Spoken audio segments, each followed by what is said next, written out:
Yeah, how's it going there? These comments are for Mo, and I'm going to listen to your, you're doing some independent and integrated speaking practice tests.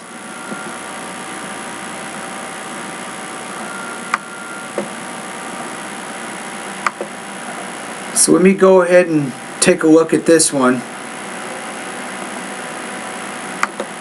Okay, here we go. I truly believe that the most difficult Okay, so the question here is, are children the most difficult challenge parents can face in their life? Please state your opinion with well-developed reasons. Now it says well-developed reasons. It doesn't say how many, but just make sure you're very, very focused on a question like this. I truly believe that the most difficult challenge in parents' life is bringing up their children. The reason why I believe so is that parents love their children, but there are many instances that... Instances, not instances, so watch out for word stress. I've been talking to you about this, Mo. So you said instances, no, instances. So the other thing is you still need a better, more coherent organization. Again, please go to Speaking Lesson 2, Speaking Lesson 7. So try to create a topic statement in the beginning that outlines maybe two reasons and explicitly state those in the first 8 seconds of your response. Then it makes it easier for you to connect everything together in the body of your response. They are supposed to train and educate their children, which is opposed to their love and passion. For instance, when I was a child, I broke my father's sculpture. He was very angry at me, and I remember he wanted to beat me. But instead of that, he controlled himself and talked with me. He controlled himself. About the importance of that sculpture. I think because of these examples, bringing up children is very hard for parents. Yeah, I don't think that you really made a nice, coherent kind of connection to this. So rearing children, so if you said something like this, if you said, well, because of the educational and the moral challenges that children face, the most difficult obstacle parents can face is rearing these young adults or these young kids. And say, first of all, being a parent is a difficult challenge because of the educational issues that their children may face. Then you give 1 or 2 examples to support there, maybe one example, and you might say, well, another difficult challenge for parents is the moral issues that their children face. Then again, you give another example to illustrate that, and that's going to give you a more coherent organization there. You're not making it connected together very well. So, all right, so your score here, if we go into the rubrics here, I'm going to go ahead and take a look at them right now. So I don't think it's terrible, but I'm going to put you at about 3.0 out of 4, 23 points out of 30, mainly because you need to cohere your ideas together a little bit better.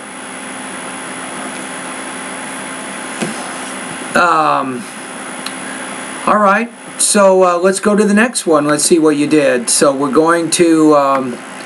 question number 3. See what we have. The reading passage is a part of a proposal regarding allowing students to audit classes. In the conversation, the 2 students are discussing about this proposal. Yes, not bad. It takes you quite a while to get to it, but that's a pretty good introduction because you're framing both the reading and the listening passage. There's a nice structure to that. The girl disagrees with this proposal for 2 major reasons. But what is the proposal, first of all? Remember, you have to pretend that well, certainly, I have not read the passage. I've not heard the conversation, so I would appreciate getting some background information first on the proposal, and then you can talk about what the students feel or how they react to it second. But without having the background information, I can't get the complete picture. You see what I'm saying? First of all, she believes that students who are not prepared for class affect the quality of the class. Indeed, they ask a lot of questions that are not very reasonable, and For this reason, they degrade the quality of the class.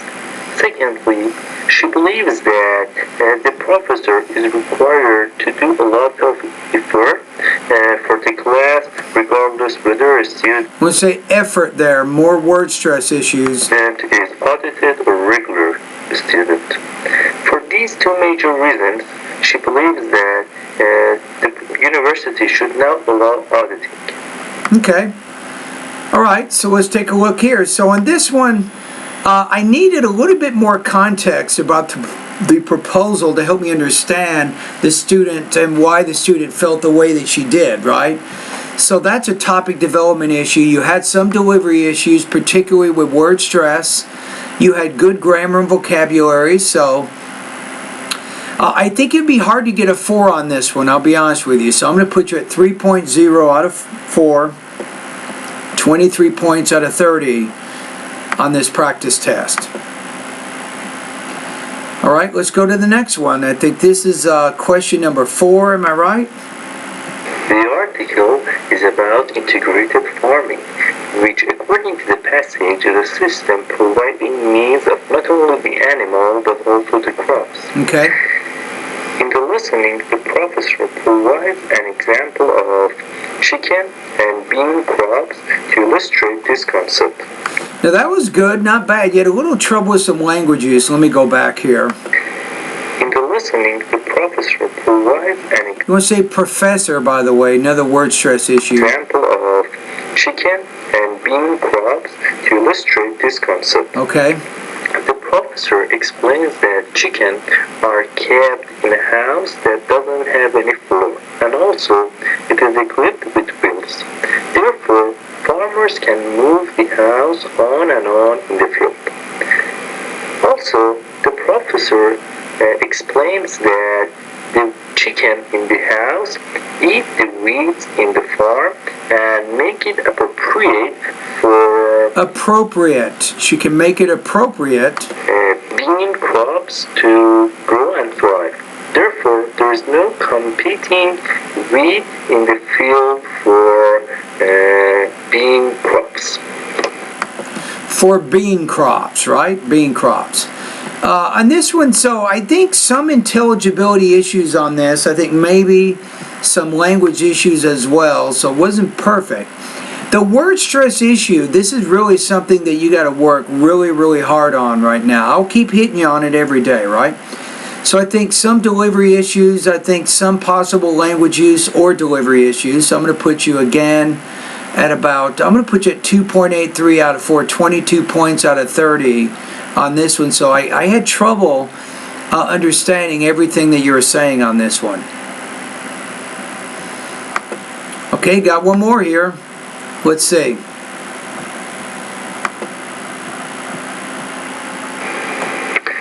There is a conversation between two students regarding the man's problem. The man is going to live in a house out of the town for 1 month, and he needs some furniture for that period. There are two possible solutions to the man's problem. Okay. First, he can buy some inexpensive furniture and take them to the house. However, So we can buy some expensive furniture and take them to the house. I would put "and" in there's there. no guarantee that he can find every furniture that he wants. The second He cannot find not every, but he cannot find all of the furniture that he wants, because furniture is an uncount noun. You don't want to put every in front of that, because when you use every, you typically use a singular count noun. So every student, every car, every book. You can't say every furniture. solution is to take the furniture from his house in town and bring them back when he's done with that home. Okay. If it were up to me, I would choose the second solution. Although there are lots of efforts for carrying out the furniture, but he is not required to pay additional money for new furniture. Second solution. Although there are lots of efforts for carrying out the furniture, but you can't say although but. You can't do it. Let me give you a sentence. If you say, although it's hot, comma, but I'm not swimming. You can't say that. You have to say, although it is hot, I am not swimming. So you can't use but and although at the same time. That creates a mixed construction. Write that in your journal. Don't do mixed constructions. That's a big grammar error. That's going to kill your speaking score for sure. It's not going to get 4 when you're doing that, I'm telling you. Because that's showing that you don't understand advanced grammar and you're having some language use problems with that. All right, let's take a look at the rubrics here. I think overall here you've more or less, you answered, I think you did a pretty good job organizing your answer, but you did have some language use issues here, and you're also having some minor delivery issues on this response. I'm going to put you at 3.0 out of 4, 23 points out of 30 on this practice test. And I think that is it. So I just gave you feedback on 4 different speaking tasks. All right? And I look forward to hearing from you tomorrow.